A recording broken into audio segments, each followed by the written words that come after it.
Welcome to our channel competitive exam preparation. তো আজকের ভিডিওটি শুরু করার আগে বেশ কিছু গুরুত্বপূর্ণ কথা আমি বলতে চাই, যেগুলো খুবই দরকার। প্রথম কথা হচ্ছে যে আমরা এই চ্যানেলটা খুব নতুনই শুরু করলাম, প্রথম তো সেক্ষেত্রে হয়তো আমাদের ভিডিওর এডিটিংয়ে খুব একটা চাকচিক্য নেই, বা এখনো অবধি আমরা সেভাবে শুরু করতে পারিনি সেই ব্যাপারগুলোতে। কিন্তু এইটুকু আমি বলতে পারি যে আমরা যে সমস্ত কন্টেন্ট প্রোভাইড করছি, অর্থাৎ ম্যাথের যে সমস্ত যে ধরনের প্রবলেম তোমাদেরকে আমি দিচ্ছি, সেই প্রবলেমগুলো কিন্তু বিভিন্ন পরীক্ষাতে বহুবার এসছে, এবং এই প্রবলেমগুলোর সাহায্যে আমরা স্টেট গভর্নমেন্ট এবং সেন্ট্রাল গভর্নমেন্টের বিভিন্ন পরীক্ষায়, যেমন যদি আমরা দেখতে চাই যে সেন্ট্রালের সিজিএল যে পরীক্ষাটা আছে, সিজিএল কিন্তু খুব হার্ড ম্যাথ দেয়। তো সেই লেভেলের কিন্তু ম্যাথ এখানে করানো হবে, এবং প্রত্যেকটা চ্যাপ্টারের বিভিন্ন টপিককে পুরোপুরিভাবে কিন্তু কমপ্লিট করানো হবে। আজ আমরা যেটা শিখবো সেটা হচ্ছে পার্সেন্টেজের আমরা প্রথম যে ক্লাস আমরা করেছিলাম তার সেকেন্ড পার্ট আমরা আজকে শিখবো, এবং আজকে আমরা বেশ কিছু গুরুত্বপূর্ণ প্রবলেম আমরা ডিসকাস করব। তো শুরু করি আমরা আমাদের প্রথম প্রবলেম দিয়ে। কি বলা হচ্ছে এখানে দেখি, বলছে কোনো ব্যক্তির বেতন প্রথমে 20% বাড়ানো হলো, পরে আবার বেতন 20% কমানো হলো, তো সেক্ষেত্রে ব্যক্তিটির বেতনের প্রকৃত পরিবর্তন কত হলো? অঙ্কটা খুবই ভালো অঙ্ক, দেখা যাক কি করে করা যায়। তো এটা আমাদের আজকে 11 নম্বর, এটা হচ্ছে আমাদের 11 নম্বর প্রবলেম। তো প্রথমে কি করা হচ্ছে, ব্যক্তিটির বেতন 20% বাড়ানো হলো, 20% বাড়ানো হলো। 20% মানে কি আমরা জানি, 20% মানে কত, 1/5। তো প্রথমে কি করা হচ্ছে, বৃদ্ধি। বৃদ্ধি বলতে আমি উপরে তীর দ্বারা প্রকাশ করব। পরে কি করা হলো, ব্যক্তিটির বেতন 20% কমানো হলো, অর্থাৎ 1/5 আবার কমানো হলো। তো এখন কি করে করা যায় দেখি। তো প্রথমে যদি 20% বাড়ানো হয়, তখন সেক্ষেত্রে ব্যক্তিটির বেতন 5 টাকা থেকে ব্যক্তিটির বেতন বেড়ে হবে 6। আর পরবর্তী ক্ষেত্রে কি হবে, 5 টাকা থেকে ব্যক্তিটির বেতন কমে 5 থেকে হবে 4।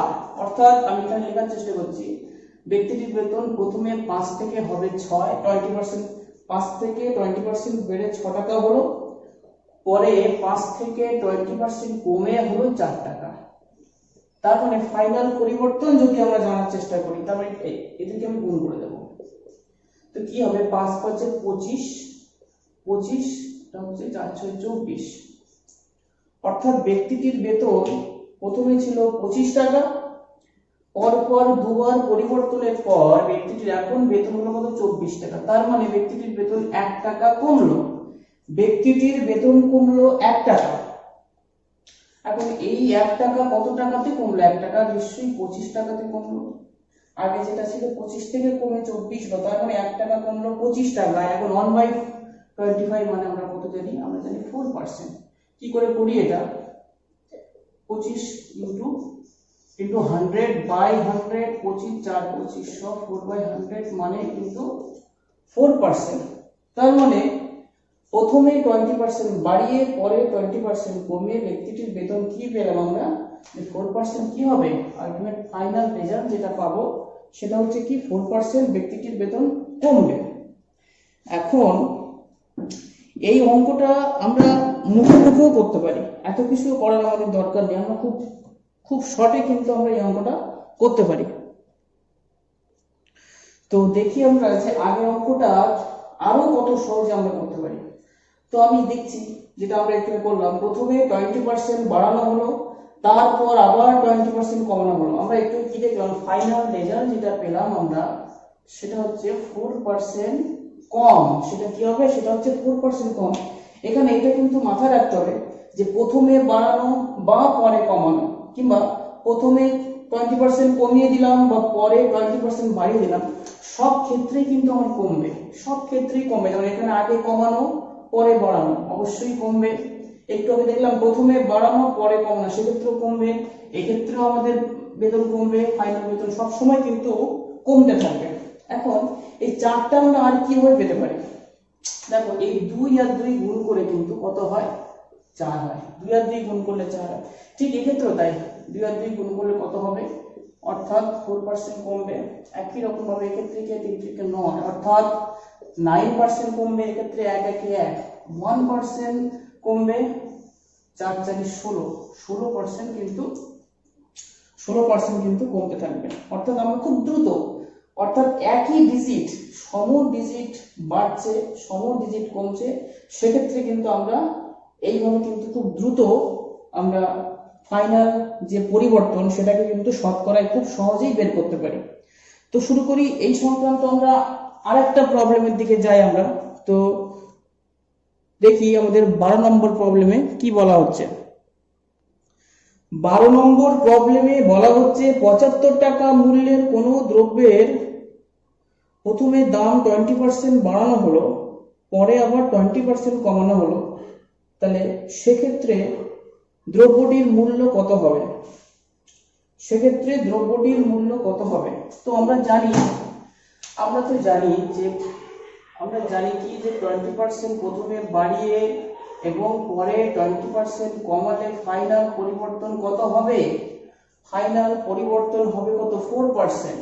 এখন 4% মানেটা কি? 4% মানে হচ্ছে 4/100। এটাকে কাটাকুটি করে দিলাম 4 2500, অর্থাৎ 1/25। তার মানে ফাইনাল পরিবর্তন কি হবে? ফাইনাল পরিবর্তন হবে 4% কমবে, অর্থাৎ 25 টাকায় 1 টাকা কমবে। অর্থাৎ 25 টাকা মূল্যের কোনো দ্রব্যের উপর, 25 টাকা মূল্যের কোনো দ্রব্যের উপর যদি আমি পরপর প্রথমে 20% বাড়িয়ে পরে 20% আবার কমিয়ে দিই, সেক্ষেত্রে দাম কমবে 1 টাকা। অর্থাৎ দাম হবে কত? 25 টাকার দ্রব্যের দাম হবে কত? 24 টাকা। এখন আমাদের যেটা বলছে এখানে সেটা কি, যে দ্রব্যটির প্রথমে মূল্য ছিল 75 টাকা, অর্থাৎ 25টা হয়ে যাবে কত? 75। 25টা হবে কত? 75। তাহলে আমরা জানি 25কে 3 দিয়ে গুণ করলে 75 হয়। তার মানে দাম কমার পর দ্রব্যটির দাম 24 না হয়ে 24-এর 3 গুণ, অর্থাৎ হবে কত? 72। তো হয়ে গেল আমাদের 12 নম্বর প্রবলেম। চলে যাই আমাদের পরবর্তী প্রবলেমের দিকে। তো দেখি পরবর্তী প্রবলেম কি বলছে। দেখো, আমরা এতক্ষণ যে সমস্ত প্রবলেম করছিলাম সেখানে মানে বাড়া কমাটা ছিল কিন্তু একই ডিজিট, সম ডিজিটের। তো এখন যে প্রবলেমটা আমরা করব 13 নম্বর প্রবলেম, সেটা কিন্তু দুটো ডিজিট, দুটো পার্সেন্টেজ কিন্তু সম্পূর্ণ আলাদা। এখানে কি বলা হচ্ছে যে একটি গাড়ির মূল্য প্রথমে 33.31% বাড়ানো হলো, পরে সেটার দাম 12.31% কমানো হলো, তাহলে গাড়িটির দামের প্রকৃত পরিবর্তন শতকরা কত হবে? প্রকৃত পরিবর্তন শতকরা কত হবে? খুব ইজি একটা অঙ্ক। তো দেখি কি করে করা যায়। 33.31% প্রথমে, অর্থাৎ এটা কত? 1/3। এটাকে প্রথমে বাড়ানো হচ্ছে, তারপর কি করা হচ্ছে? 12.31% অর্থাৎ 1/8 এই হারে কিন্তু কমানো হচ্ছে। এখন যদি এটাকে বাড়ানো হয় তাহলে 3 থেকে বেড়ে 1 বেড়ে 4 হবে, আর এটাকে 12.31% কমানো হচ্ছে, অর্থাৎ 8 থেকে কমে এটা হবে কত? 7। তার মানে 3 থেকে বেড়ে 4 এবং 7 থেকে বেড়ে হবে কত? 8। এটা গুণ করে দিই আমরা, 3 7 21, এটা হচ্ছে কত? 4 8 32। তো এটাকে দেখি তাহলে ফাইনাল আমার পরিবর্তন কত হচ্ছে? ফাইনাল পরিবর্তন দেখছি আমার বাড়ছে। কত বাড়ছে? 11 বাড়ছে। এক্ষেত্রে আমি দেখতে পাচ্ছি কত বাড়ছে আমার? 11 বাড়ছে। কোথাও কি ভুল হলো? এখানে কোথাও কি ভুল হলো?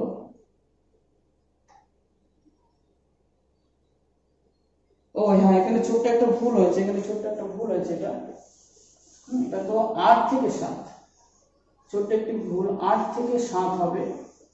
তো এক্ষেত্রে কিন্তু আমরা একটু করে কাটাকুটি করতে পারবো। 4 2 8, অর্থাৎ প্রথমে দাম যদি 6 হয় সে দামটা পরবর্তীতে কত হবে?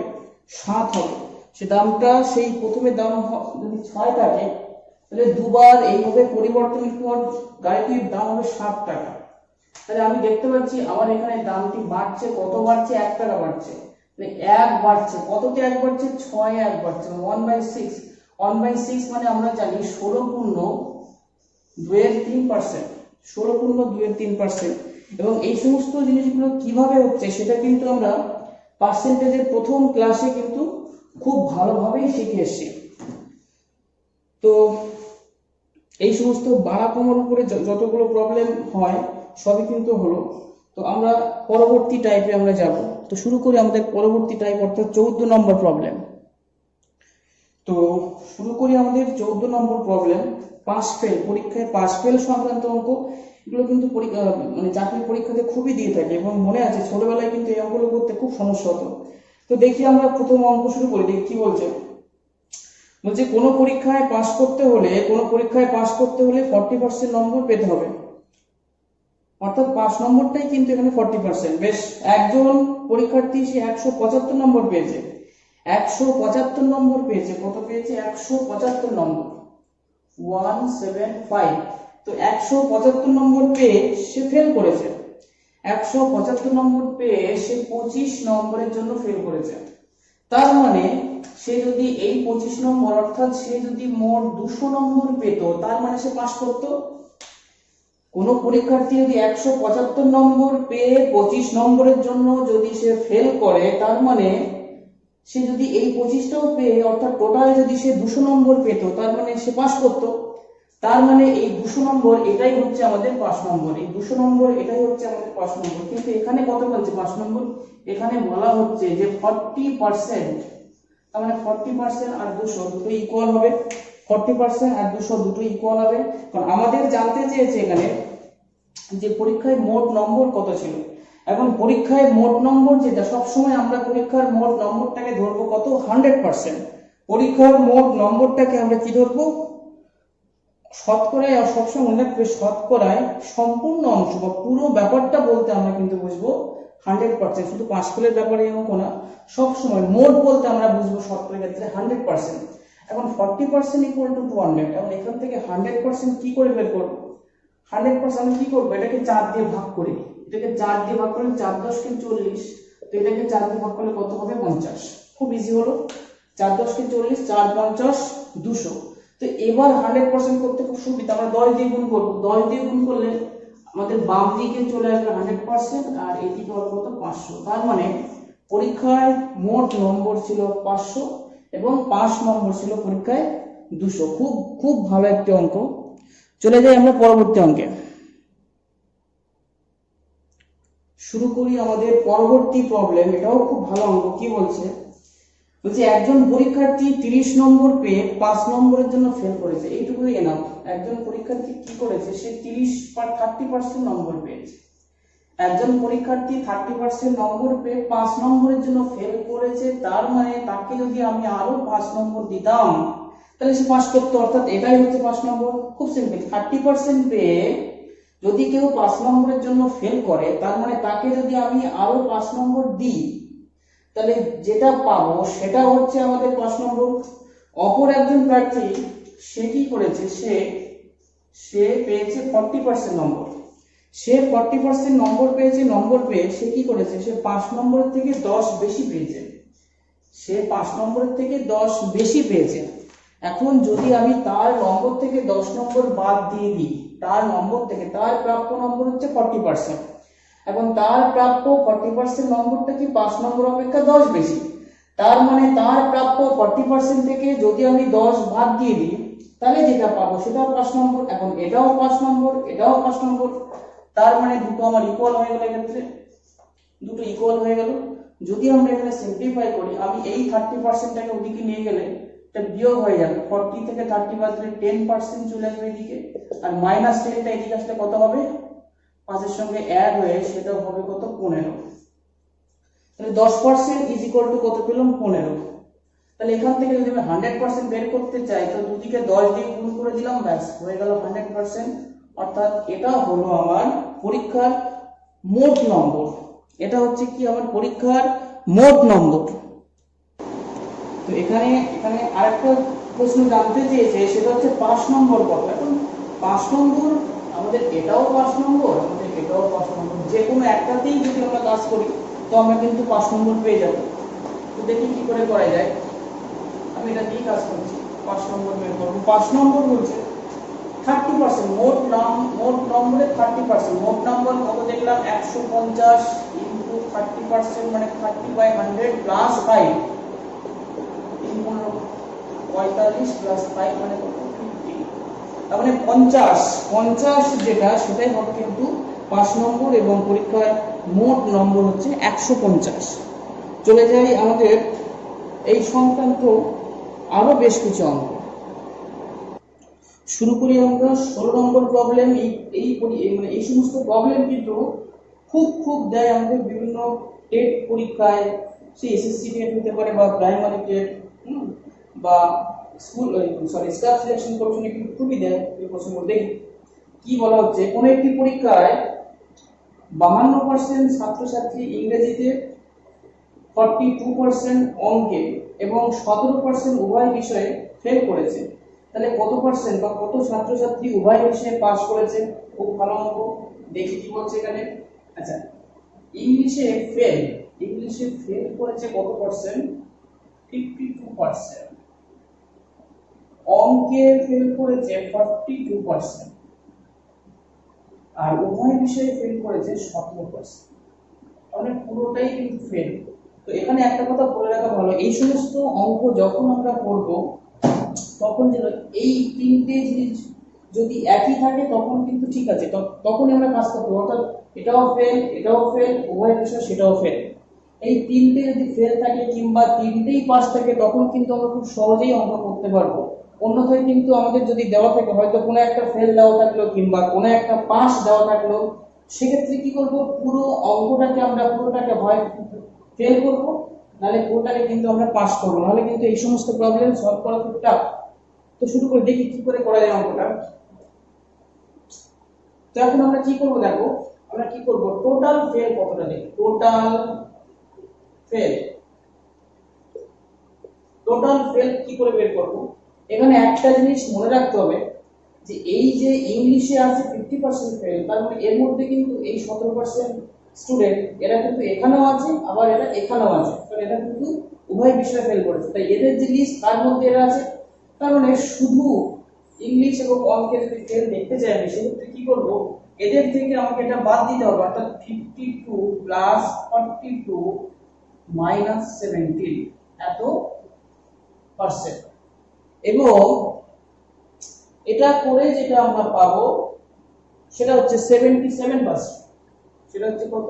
77%। এটা হচ্ছে আমার টোটাল ফেল।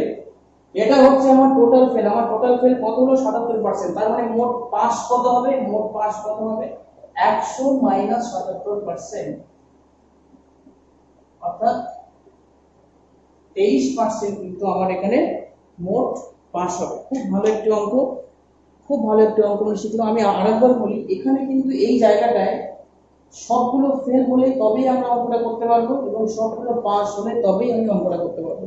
তো যাই আমরা পরবর্তী প্রবলেমে, 17 নম্বর প্রবলেম, দেখি কি বলছে। তো দেখি পরের প্রবলেমটা কি বলছে। কোন পরীক্ষায় 65% বাংলাতে, 60% ইতিহাসে পাস করেছে এবং 40% উভয় বিষয়ে পাস করেছে।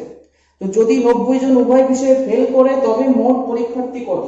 তো তার মানে এখানে আমার বাংলায় পাস করেছে কত? বাংলায় পাস করেছে 65%, ইতিহাসে পাস করেছে 60% এবং উভয় বিষয়ে পাস করেছে 40%। আমরা দেখতে পাচ্ছি এখানে তিনটেই পাস। তো তিনটেই পাস, তো আমাদের কোনো সমস্যা নেই। তাহলে আমরা টোটাল পাসটা এখানে বের করে দিই। টোটাল পাস সেটা কত হবে? 65 প্লাস 60 মাইনাস 40 এত পার্সেন্ট। এখন এটার করে আমি যেটা পাবো সেটা হচ্ছে 85%। তার মানে টোটাল পাস কত? 85%। এখন আমরা উত্তর কি নিচে দেখি, হচ্ছে যদি 90 জন উভয় বিষয়ে ফেল করে, এখন তাহলে আমার ফেলটা দরকার। 85% পাস করে, তাহলে ফেল কত? ফেল হচ্ছে 100 মাইনাস 85, অর্থাৎ ফেল করবে কত? অর্থাৎ ফেল করবে এখানে 15%, কিন্তু সেই সংখ্যাটা বলছে কত? 90 জন। তার মানে 50% is equal to 90, 50% is equal to 90। এখানে যদি কাজ করেন 1%, আমরা জানি 6 × 90, 1% ইজ ইকুয়াল টু 6 এবং 100%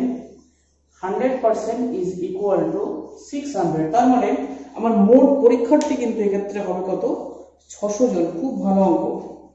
চলে যাই পরবর্তী প্রবলেমে।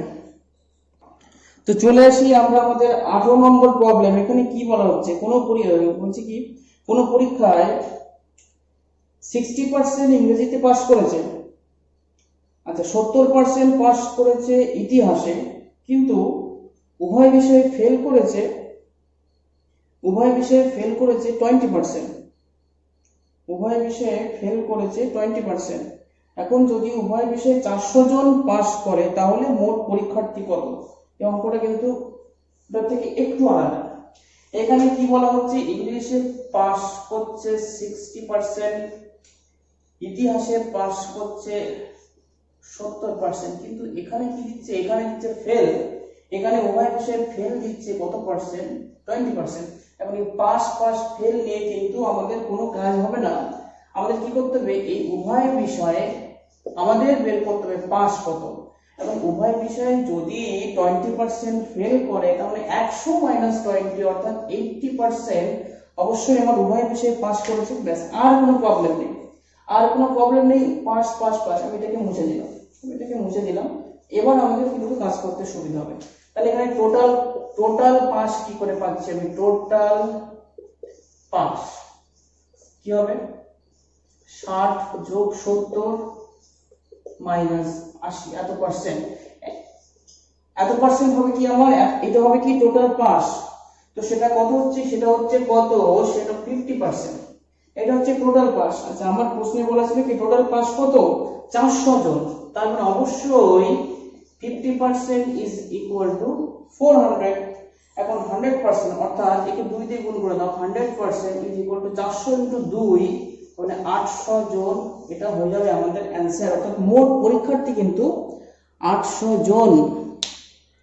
তো পাস ফেল সংক্রান্ত এই টাইপের যত প্রবলেম হতে পারে সবগুলো আমি সলভ করার চেষ্টা করেছি।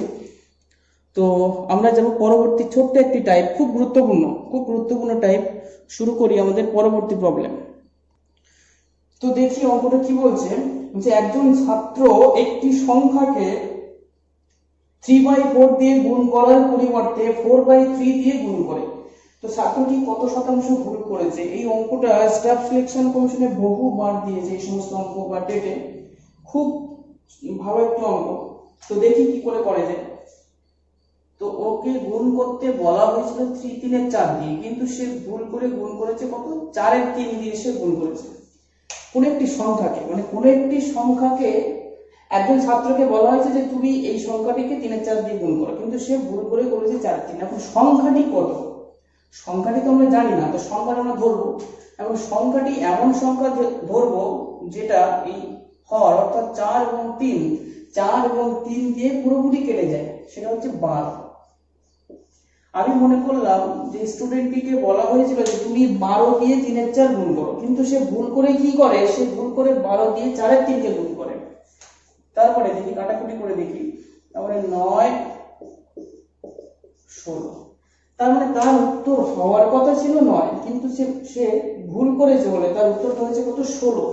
তার মানে সে ভুল করেছে কত? 7 ভুল করেছে। সে ভুল করেছে কত? 7।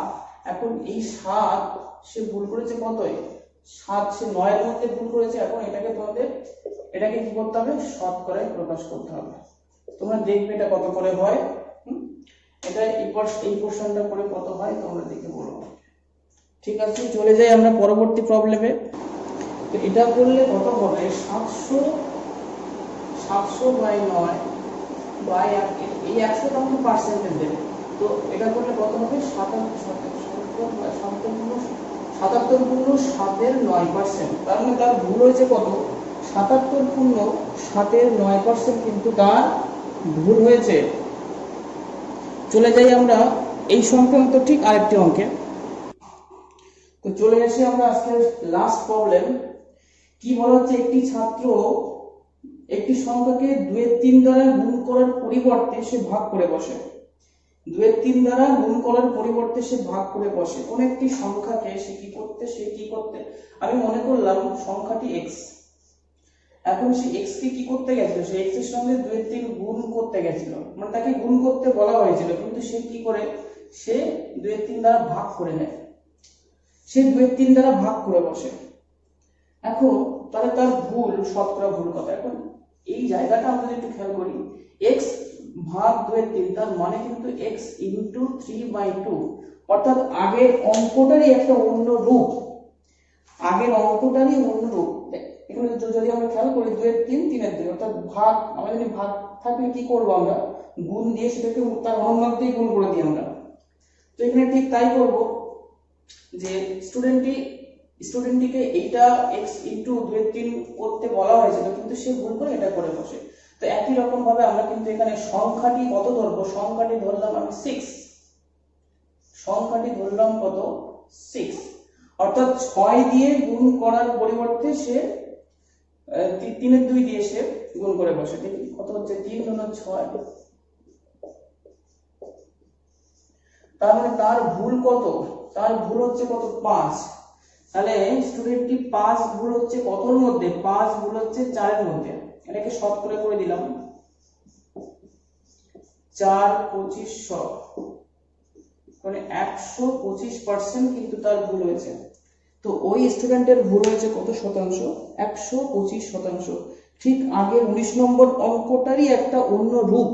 19 নম্বর অঙ্কে আমাদের 3 এর 4 দিয়ে গুণ করার পরিবর্তে 4 এর 3 দিয়ে গুণ, ঠিক এক্ষেত্রেও কিন্তু তাই হলো, যে 2 এর 3 দিয়ে গুণ করার পরিবর্তে 3 এর 2 দিয়ে গুণ, কিন্তু 3 এর 2 দিয়ে গুণ না বলে এক্ষেত্রে কি বলা হচ্ছে, ভাগের কথা বলছে। এবং আমরা জানি ভাগ মানে কি, ভগ্নাংশটা উল্টে অনন্যক দিয়ে গুণ হয়ে যায়। তো ঠিক আছে, এভাবে আমাদের আজকে ক্লাস শেষ করলাম, এবং আমি চাইবো তোমরা অবশ্যই প্রত্যেকটি অঙ্ক খাতায় লিখে একটা জায়গায় ভালো করে লিখে বুঝে করার চেষ্টা করো। এবং যদি কোনো প্রবলেম বুঝতে সমস্যা হয় অবশ্যই কমেন্টে আমাকে জানাবে। এবং তোমরা আরো কোন ক্লাস, মানে আমি শুরু করলাম শতকরা এবং লাভ ক্ষতি, এর বাইরে আরো কোন ক্লাস তোমরা করতে ইচ্ছুক সেগুলো অবশ্যই আমাদের কমেন্ট করে জানাও। বেশি করে লাইক করো, বেশি করে শেয়ার করো, এবং চ্যানেলটি কিন্তু অবশ্যই সাবস্ক্রাইব করতে ভুলো না। অনেক ধন্যবাদ, থ্যাংক ইউ।